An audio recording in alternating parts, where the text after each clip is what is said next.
20 লক্ষ টাকা ইনভেস্ট করে 5 লক্ষ টাকা ধরা। আমি টাইগার মুরগি উড়াইছিলাম,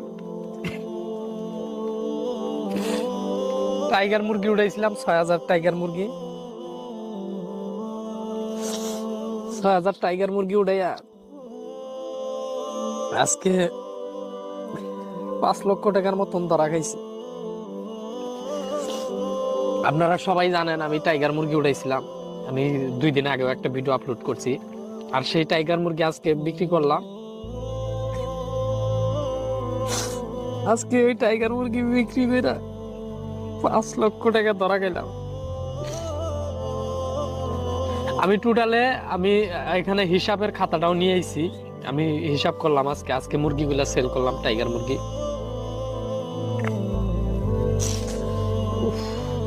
মানে আমি কি বলবো, আমি